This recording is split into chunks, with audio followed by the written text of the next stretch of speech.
교수님, 부동산 특강 정말 도움됐어요.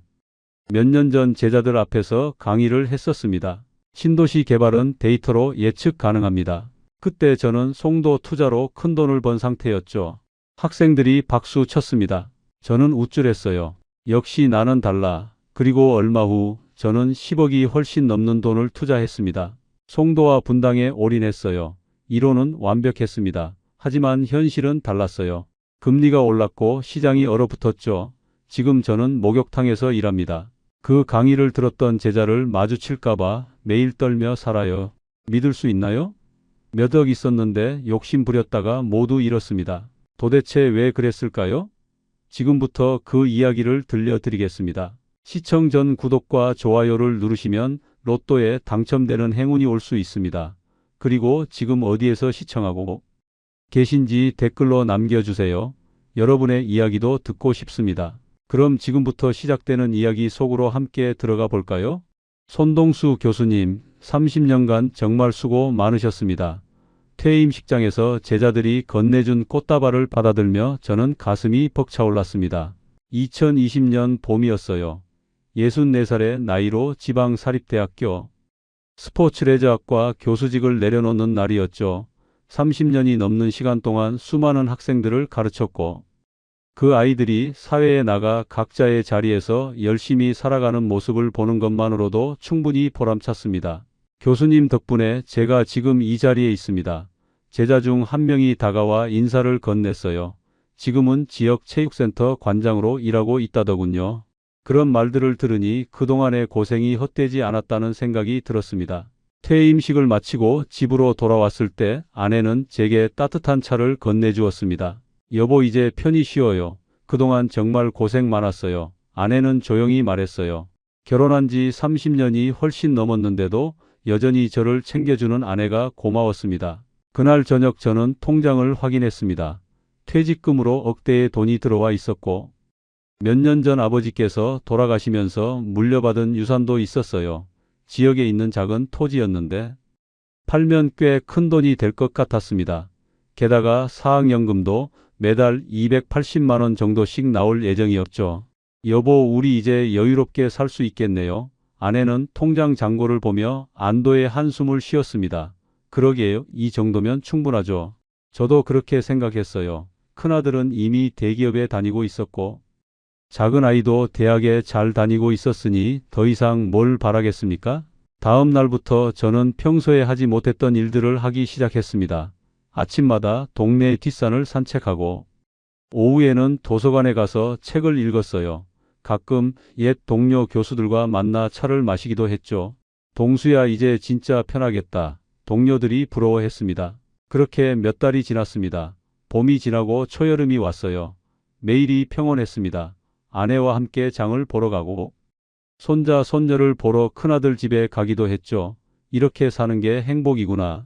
그때까지만 해도 저는 그렇게 생각했습니다. 어느 날 오후 근처 대학교에서 무도경호학과 교수로 일하던 정민호에게서 전화가 왔습니다. 동수야, 이번 주 토요일에 골프 칠까? 반가운 목소리였어요. 정민호는 저와 같은 지역 대학가에서 오랫동안 알고 지낸 사이였습니다. 같은 체육 계열 학과라 학회에서도 자주 마주쳤고 한 달에 한두 번씩은 꼭 골프를 치거나 술 한잔하곤 했죠. 좋지, 요즘 할 일도 없는데. 저는 흔쾌히 대답했어요. 정년퇴직 이후로 뭔가 허전했거든요. 친구들과 어울리는 게 그나마 소일거리였습니다. 토요일 아침 골프장에서 정민호를 만났습니다. 그런데 뭔가 달라 보였어요. 야, 새 차 뽑았어? 주차장에 서 있는 최신형 수입차를 보며 제가 물었습니다. 얼마 전에 바꿨어. 정민호는 아무렇지 않게 대답했어요. 골프를 치면서 정민호는 계속해서 좋은 소식들을 이야기했습니다. 우리 와이프가 요즘 너무 좋아해. 애들도 다 잘 되고 있고 평소보다 기분이 좋아 보였어요. 무슨 좋은 일 있어? 제가 물었습니다. 있지 뭐. 정민호가 빙그레 웃으며 말했어요. 요즘 부동산 좀 하고 있거든. 부동산이라는 단어가 귓가에 맴돌았습니다. 저는 평생 부동산에는 별 관심이 없었어요. 그냥 우리 집 한 채만 있으면 된다고 생각했으니까요. 부동산? 갑자기 웬 부동산? 저는 의아하게 물었습니다. 야, 요즘 시장이 진짜 좋아. 나 송도 쪽에 투자했다가 몇 개월 만에 큰돈 벌었어. 정민호의 목소리에는 흥분이 묻어났어요. 그 순간 제 마음속에 묘한 감정이 일었습니다. 부러움이었을까요? 아니면 질투였을까요? 잘 모르겠습니다. 하지만 분명한 건 그 말 한마디가 제 인생을 완전히 바꿔놓았다는 거예요. 얼마나 벌었는데? 저도 모르게 물었습니다. 그게 말이야. 정민호가 잠시 뜸을 들이더니 말했어요. 억대야 억대, 솔직히 교수. 월급 몇 년치는 되는 것 같아. 그 말을 듣는 순간 제 심장이 두근거렸습니다. 골프를 마치고 클럽하우스에서 식사를 하면서도 정민호는 계속 부동산 이야기를 했습니다. 동수야, 너도 퇴직금 받았잖아. 그냥 은행에 넣어두기보다는 뭐라도 해봐. 정민호가 제 어깨를 툭 쳤어요. 글쎄, 나는 부동산은 잘 모르는데. 저는 망설였어요. 뭘 모르긴 몰라. 너 30년 넘게 교수했잖아. 논문도 그렇게 많이 쓰고 그 분석력이면 부동산 시장 정도는 금방 파악할 거야. 정민호가 저를 부추겼습니다. 그 말이 제 자존심을 건드렸습니다. 맞아, 나는 학자야. 데이터 분석하고 논리적으로 생각하는 건 누구보다 잘하지. 부동산 시장이라고 뭐 특별할 게 있겠어. 그런 생각이 들기 시작했어요. 나도 처음엔 몰랐어. 근데 공부하면서 해보니까 생각보다 어렵지 않더라고. 정민호가 계속 말했습니다. 요즘은 신도시 개발도 많고 정부에서도 밀어주잖아. 타이밍만 잘 맞추면 돼. 집으로 돌아오는 길에 계속 생각했습니다. 정민호도 나랑 비슷한 처지였잖아. 똑같이 교수 생활하다가 퇴직했고 퇴직금도 비슷하게 받았을 텐데 근데 그 사람은 벌써 큰 돈을 벌었다고 새 차도 뽑고 여보, 골프는 재미있었어요? 아내가 물었습니다. 응, 그냥 그랬어. 저는 대충 대답했어요. 하지만 머릿속에서는 정민호의 말이 계속 맴돌았습니다. 그날 밤 잠이 오지 않았습니다. 천장을 바라보며 계속 생각했어요. 나도 할 수 있지 않을까? 그런 생각이 들기 시작했습니다. 저에게도 목돈이 있었고 매달 연금도 나왔으니까요. 아니야, 괜히 욕심 부리지 말자. 다시 생각을 고쳐먹으려 했지만 쉽지 않았어요. 며칠 후 정민호에게서 또 전화가 왔습니다. 동수야, 다음 주에 또 골프 칠까? 아니면 저녁이라도 한번 먹자. 제 마음이 흔들렸습니다. 그래, 저녁 먹으면서 이야기나 하자. 저녁 자리에서 정민호는 더 구체적인 이야기를 꺼냈습니다. 너 제자 중에 부동산 쪽에 있는 애 없어? 갑자기 그게 왜 생각났는지 모르겠지만 한 명이 떠올랐어요. 아, 영철이라고 있긴 한데 그럼 그 친구한테 한번 물어봐. 요즘 어느 지역이 좋은지. 정민호가 말했습니다. 나도 내 제자 중에 부동산 하는 애한테 정보 받아서 시작했거든. 집으로 돌아와서도 계속 생각했습니다. 영철이는 몇 년 전에 졸업해서 지역에서 부동산 중개업을 하고 있었어요. 가끔 연락이 오긴 했는데 오랜만에 연락해 볼까? 한번 생각해 볼게. 저는 조심스럽게 결심했습니다. 아내에게는 아직 말하지 않았어요. 혹시 반대할까봐. 며칠을 고민하다가 결국 저는 제자 영철에게 연락했습니다. 교수님, 오랜만이에요. 어떻게 지내세요? 영철은 반가운 목소리로 전화를 받았어요. 잘 지내지 뭐. 너는 요즘 어때? 저는 안부를 물었습니다. 저는 그냥 중개사무소 운영하면서 지내고 있어요. 교수님 정년 퇴직하셨다고 들었는데. 축하드려요. 영철이 말했습니다. 고맙다. 그런데 말이야. 저는 조심스럽게 말을 꺼냈어요. 요즘 부동산 시장이 어떤지 좀 물어보려고. 전화기 너머로 영철이 놀라는 기색이 느껴졌습니다. 교수님이 부동산에 관심 있으세요? 와, 신기한데요? 영철이 웃으며 말했어요. 그냥 좀 알아보려고 하는데. 저는 얼버무렸습니다. 교수님, 혹시 시간 되시면 제 사무소로 한번 오세요. 전화로는 설명이 좀 어려워서요. 영철의 제안에 저는 다음 날 오후에 만나기로 했습니다. 영철의 사무소는 시내 중심가에 있었습니다. 어서 오세요, 교수님. 영철이 밝게 맞아주었어요. 사무실 벽에는 각종 부동산 매물 정보가 붙어 있었고 컴퓨터 화면에는 시세 그래프들이 떠 있었습니다. 교수님, 구체적으로 어떤 걸 알고 싶으세요? 영철이 물었습니다. 투자를 좀 해볼까 하는데. 저는 조심스럽게 말했어요. 요즘 어디가 괜찮은지 모르겠더라고. 영철의 눈이 반짝였습니다. 교수님, 학식으로 하시면 저보다 훨씬 잘하실 거예요. 데이터 분석 같은 거 교수님이 전문이시잖아요. 그 말이 제 기분을 좋게 만들었어요. 지금은 신도시 쪽이 좋습니다. 특히 서해안 쪽 신도시 개발이 활발하거든요. 영철이 컴퓨터 화면을 보여주며 설명했습니다. 정부에서도 밀어주고 있고 교통도 계속 좋아지고 있어요. 송도 말이야? 제가 물었습니다. 맞아요. 거기가 지금 완벽한 타이밍이에요. 인천공항도 가깝고 기업들도 많이 들어오고 있거든요. 영철이 자신 있게 말했습니다. 저는 집으로 돌아와서 인터넷으로 송도를 검색해 봤습니다. 영철 말대로 각종 개발 호재가 있었어요. 국제업무지구니 바이오 클러스터니 하는 말들이 가득했습니다. 이 정도면 괜찮을 것 같은데 저는 혼잣말을 했어요. 며칠 후 정민호와 또 만났습니다. 동수야 생각해 봤어? 정민호가 물었어요. 응, 제자한테 물어봤는데 송도가 좋다고 하더라. 제가 대답했습니다. 맞아, 나도 송도 했거든. 진짜 괜찮아. 정민호가 고개를 끄덕였어요. 근데 나는 이미 팔았어. 큰돈 벌고 나왔지. 그 말을 듣는 순간 제 마음이 급해졌습니다. 정민호는 벌써 수익을 낸 건데 나는 아직도 고민만 하고 있다니. 나도 한번 해볼까 봐. 저는 말했습니다. 그래, 해봐.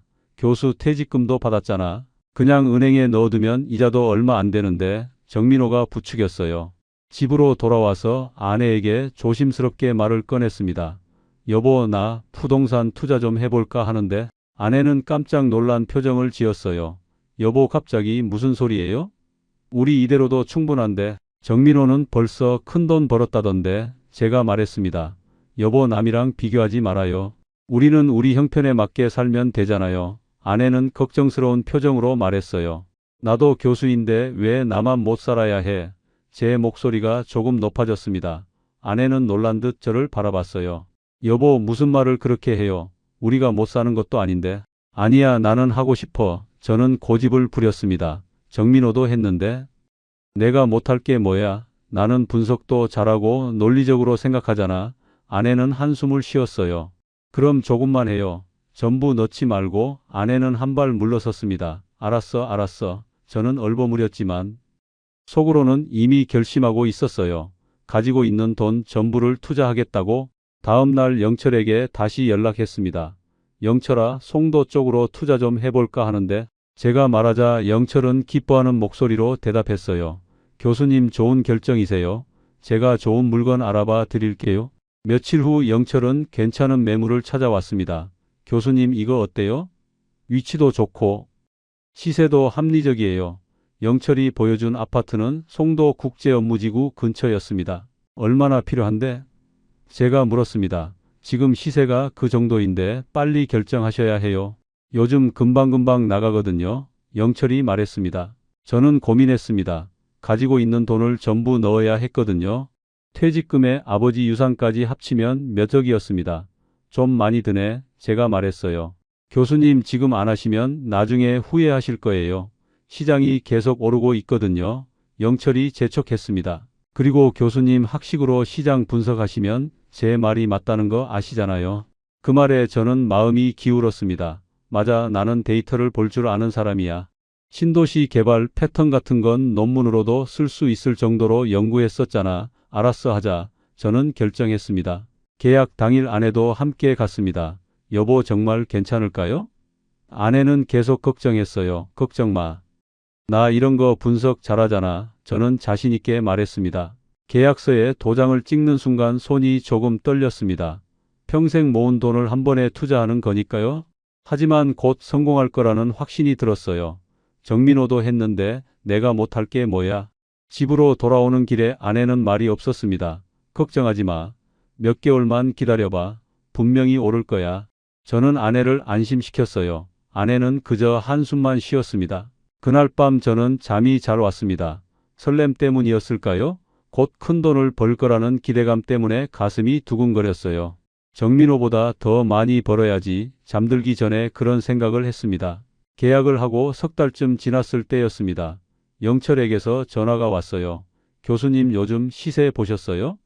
영철의 목소리가 들떠 있었습니다. 아니, 무슨 일인데?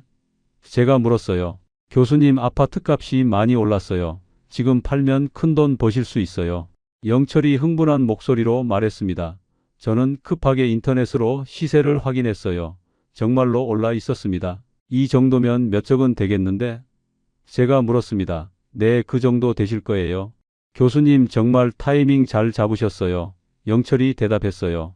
저는 흥분했습니다. 3달 만에 큰 돈을 벌다니 정민호는 몇 개월 걸렸다고 했는데 나는 더 빨리 벌었잖아. 영철아 팔자. 저는 즉시 결정했습니다. 일주일도 안 돼서 매수자가 나타났습니다. 계약은 순식간에 이루어졌어요.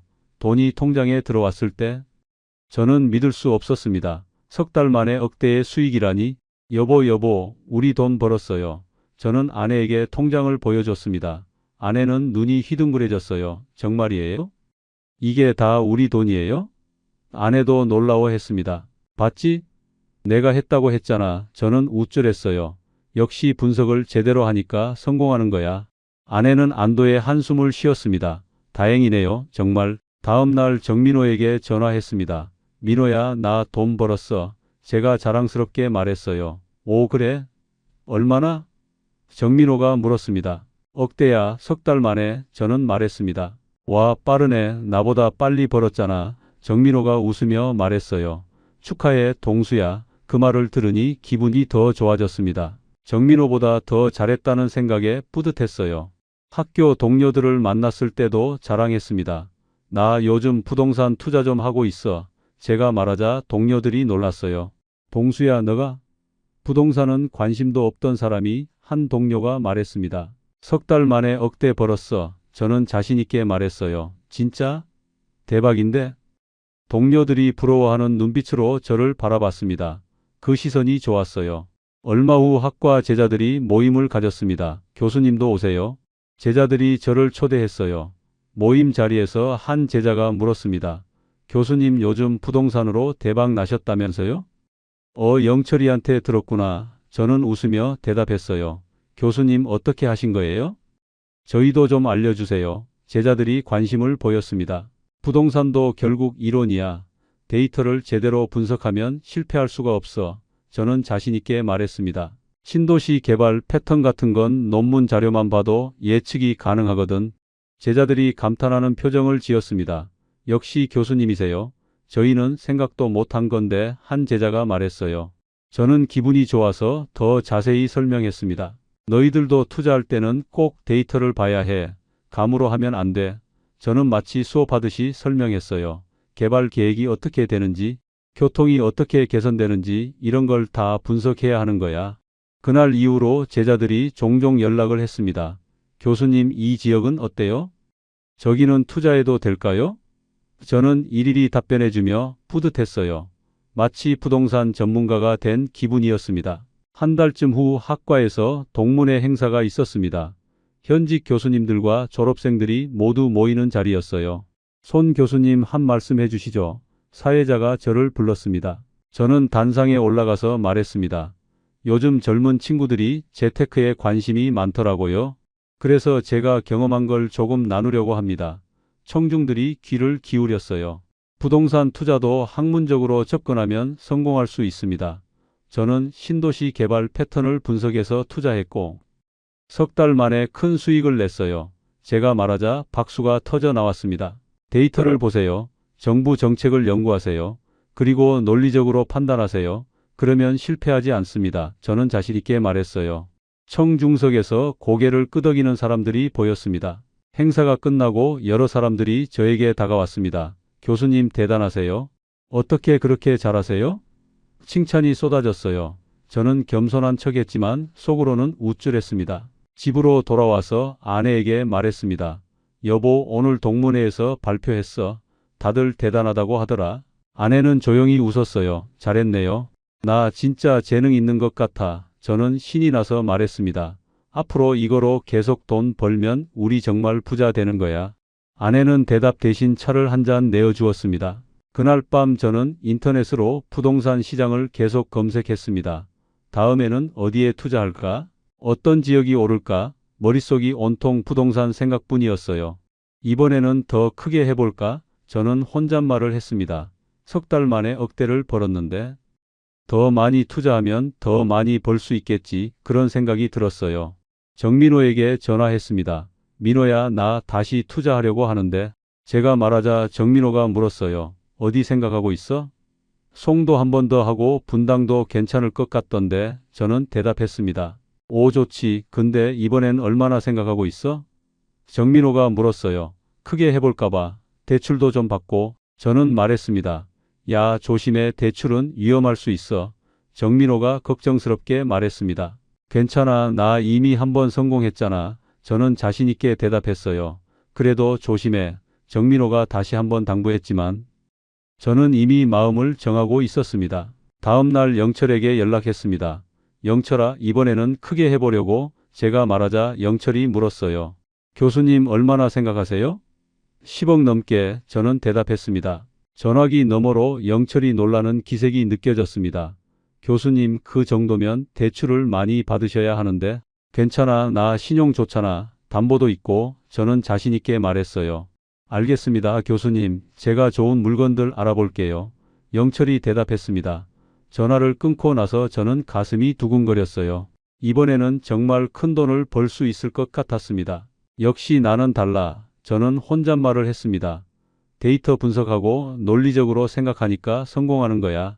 그때까지만 해도 저는 제가 특별한 사람이라고 믿었습니다. 며칠 후 정민호에게서 전화가 왔습니다. 동수야, 나 이번에 또 큰 돈 벌었어. 정민호의 목소리에는 흥분이 가득했어요. 얼마나? 저도 모르게 물었습니다. 이번에 몇 억 더 벌었어. 그동안 번 거랑 합치면 10억은 넘는 것 같아. 그 말을 듣는 순간 제 가슴이 철렁했습니다. 정민호는 10억을 벌었는데 나는 겨우 몇 억. 같은 교수였는데 왜 나만 뒤처지는 거지? 나도 이번에 크게 해볼 거야. 저는 말했어요. 영철이 좋은 매물들을 찾아왔습니다. 교수님, 송도 쪽이랑 분당 쪽에 괜찮은 게 있어요. 영철이 자료를 보여줬습니다. 둘 다 하면 얼마나 드는데? 제가 물었어요. 합쳐서 20억 정도 될 것 같은데요. 20억. 제가 가진 돈으로는 턱없이 부족했습니다. 대출을 많이 받아야겠네.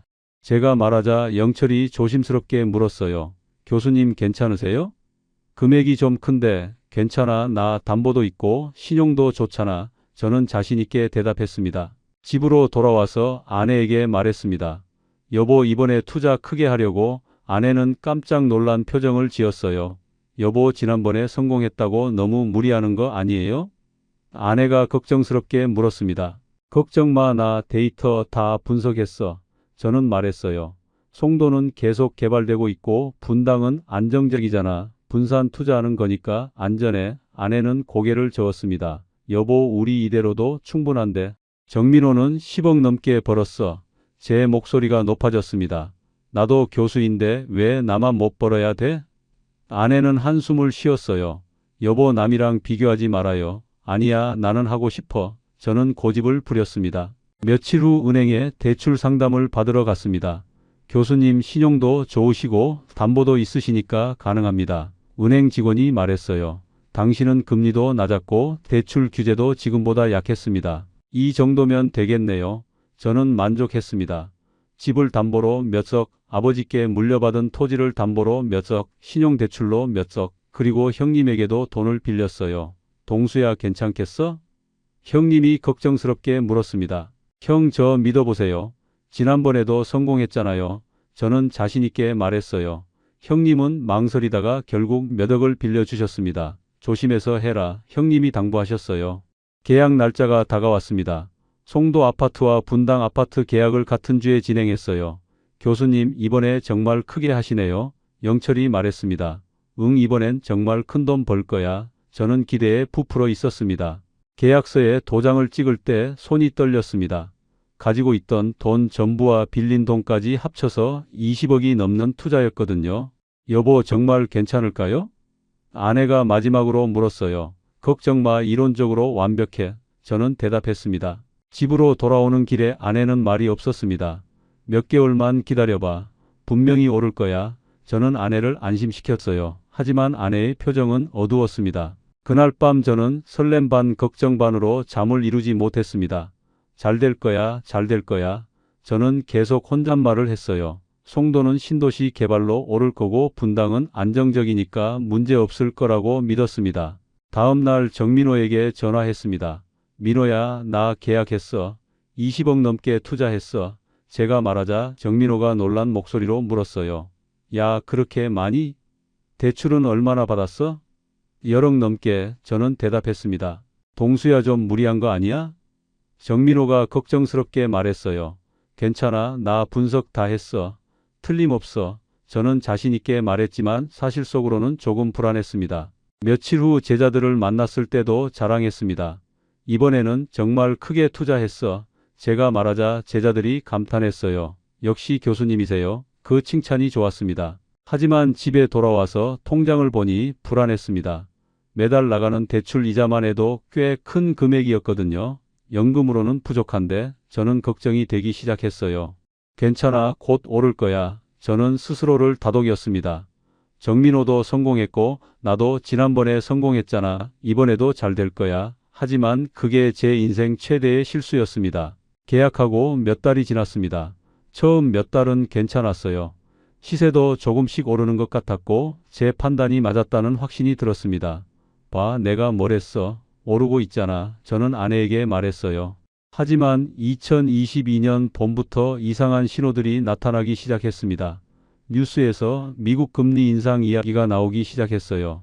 미국 얘기잖아. 우리랑은 상관없을 거야. 저는 대수롭지 않게 생각했습니다. 그런데 몇 달 후 한국은행도 기준 금리를 올리기 시작했습니다.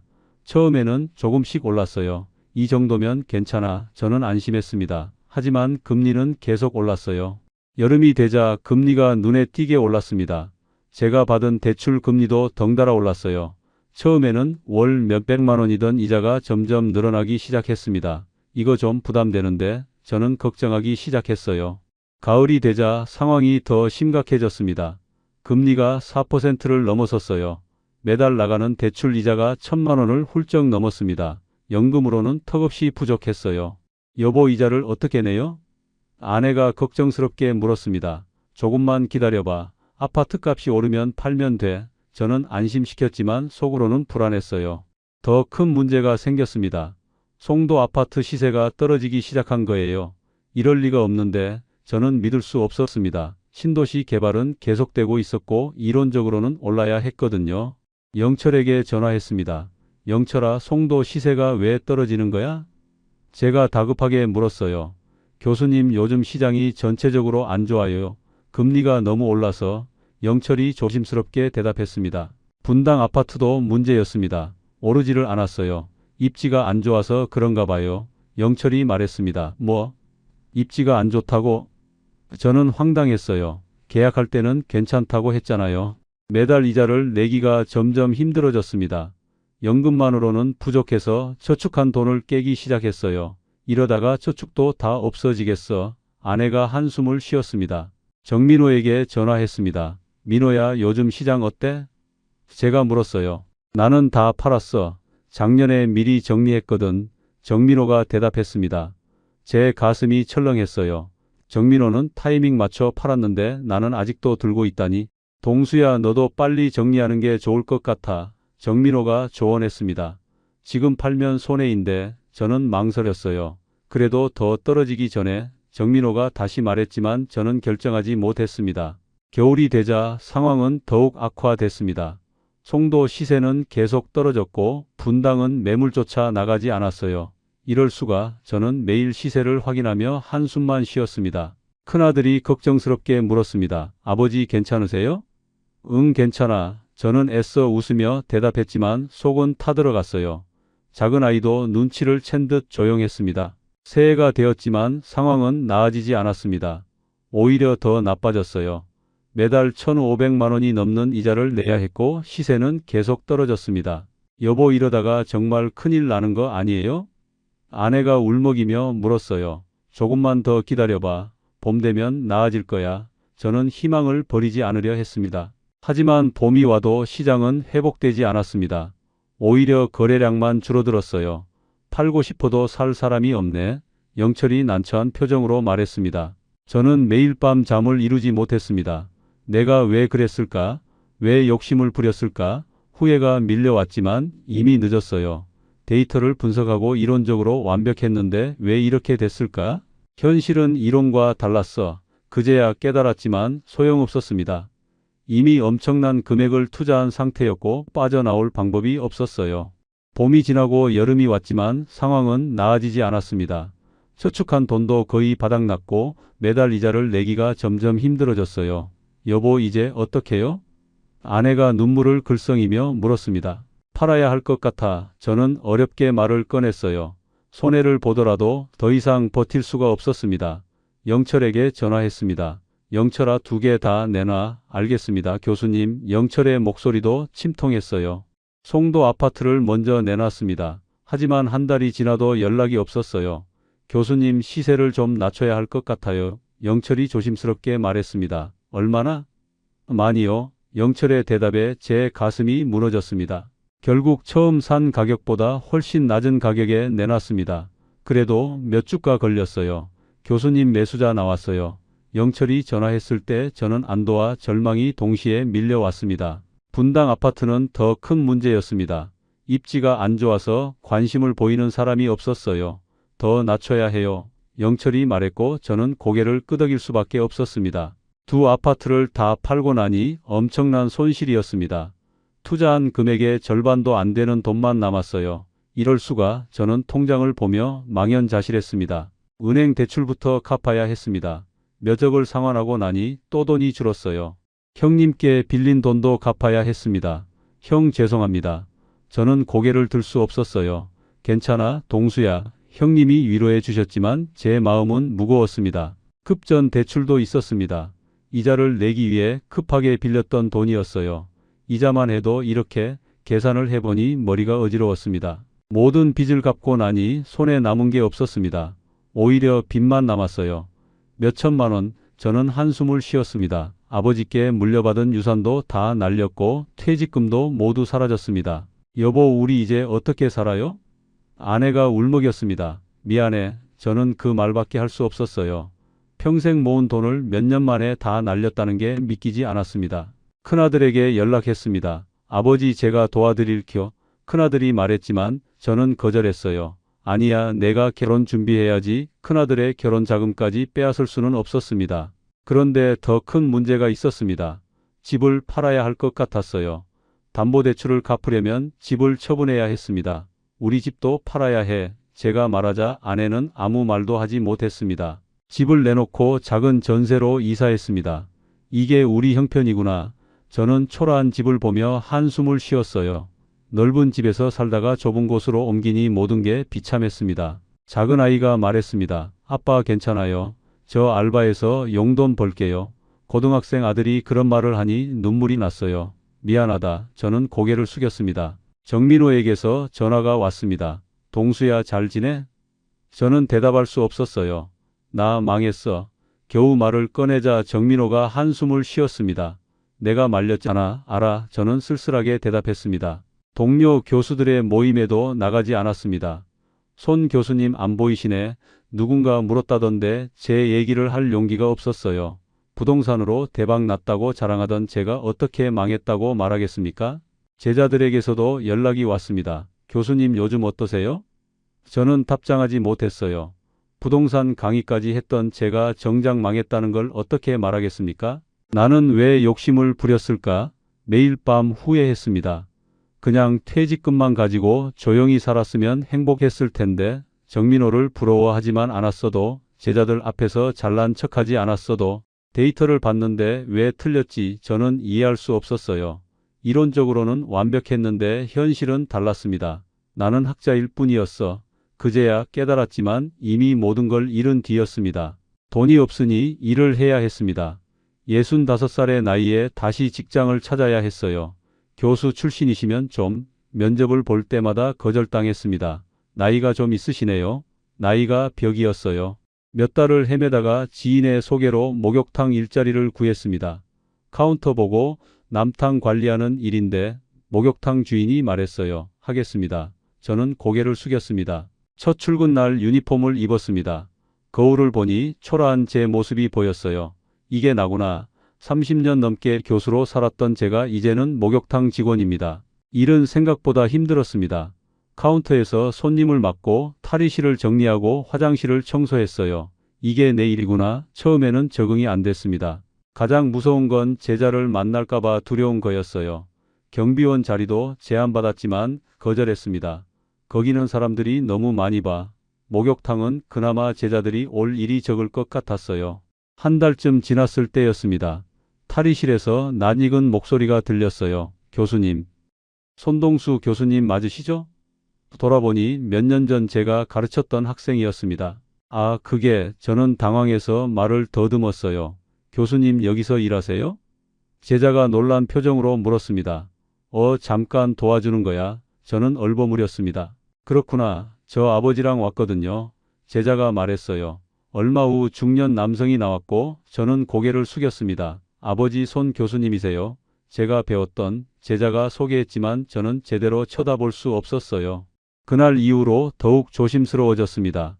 손님이 올 때마다 혹시 아는 사람은 아닐까 전전긍긍했어요. 제자들한테 들킬까봐 매일이 불안했습니다. 월급은 200만 원 정도였습니다. 시급으로 치면 10,000원 조금 넘었어요.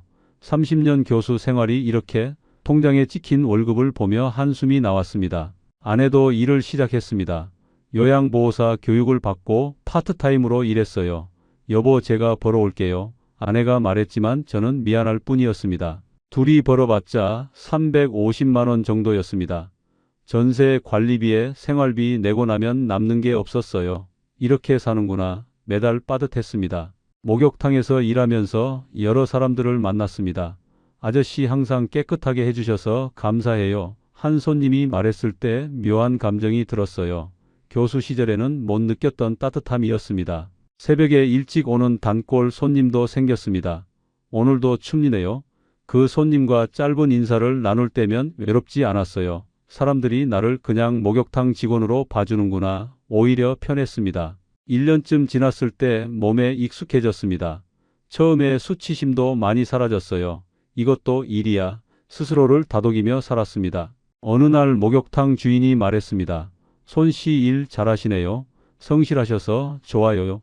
그 말에 위로가 됐어요. 적어도 누군가는 제 일을 인정해 주는구나. 하지만 가끔 옛 동료들 생각이 났습니다. 지금쯤 뭐 하고 있을까? 정민호는 강남에서 잘 살고 있겠죠. 저는 목욕탕에서 일하고 있고 내가 욕심만 안 부렸어도 후회는 여전했습니다. 몇 억만 있었어도 이렇게 일하지 않아도 됐을 텐데 하지만 돌이킬 수 없었어요. 이미 다 날려버렸으니까요. 2년쯤 지났을 때 큰아들에게서 전화가 왔습니다. 아버지 저 취직했어요. 큰아들은 회사를 옮겼다고 했어요. 연봉도 올랐고요. 이제 제가 도와드릴게요. 큰아들의 말에 눈물이 났습니다. 고맙다. 저는 겨우 말했어요. 아버지가 미안해. 아니에요, 아버지. 큰아들이 대답했습니다. 제가 곁에 있어서 다행이에요. 한 달 후 큰아들이 돈을 보내왔습니다. 아버지 생활비 보태 쓰세요. 봉투 안에는 꽤 큰 돈이 들어 있었어요. 이 돈으로 뭐 사 드세요? 쪽지도 함께 있었습니다. 작은 아이도 대학에 잘 다니고 있었습니다. 아빠 저 장학금 받았어요. 작은 아이가 전화로 말했어요. 등록금 걱정 안 하셔도 돼요. 그 말에 가슴이 뭉클했습니다. 우리 애들이 이렇게 잘 컸구나. 저는 아내에게 말했어요.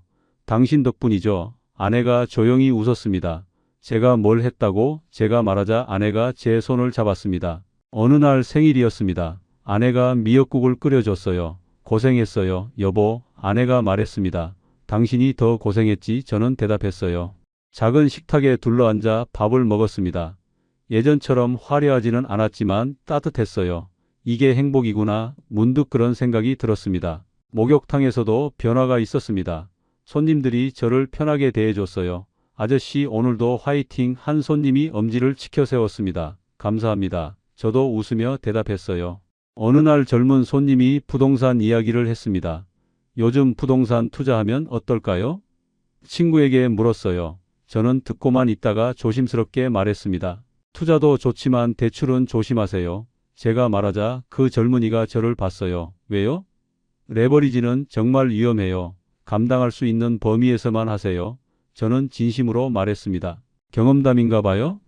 젊은이가 웃으며 물었어요. 네, 경험담입니다. 저는 쓸쓸하게 웃었습니다. 그럼 조심할게요. 젊은이가 고개를 끄덕였습니다. 집으로 돌아오는 길에 생각했습니다. 나는 많은 걸 잃었지만 가족은 남았어요. 큰아들도 작은아이도 아내도 여전히 제 곁에 있었습니다. 돈은 잃었지만 사람은 얻었구나. 문득 그런 생각이 들었어요. 몇 억이 있을 때는 몰랐던 것들이 보였습니다. 가족의 소중함, 평범한 일상의 가치. 지금 저는 67입니다. 목욕탕에서 일한 지도 3년이 넘었어요. 여전히 넉넉하지는 않지만 불행하지는 않습니다. 진짜 부는 뭘까? 가끔 생각합니다. 통장 잔고도 아니고 집값도 아니더라고요. 오늘을 살아갈 힘과 내일을 기대할 수 있는 마음, 그리고 곁에 있는 사람들. 목욕탕에 오는 손님들에게 가끔 말합니다. 욕심 부리지 마세요. 남이랑 비교하지 마세요. 제 경험담이에요. 그냥 가만히 있었어도 행복했을 텐데. 저는 덧붙입니다. 어제 정민호에게서 오랜만에 연락이 왔습니다. 동수야, 잘 지내? 응, 그냥 살아. 저는 대답했어요.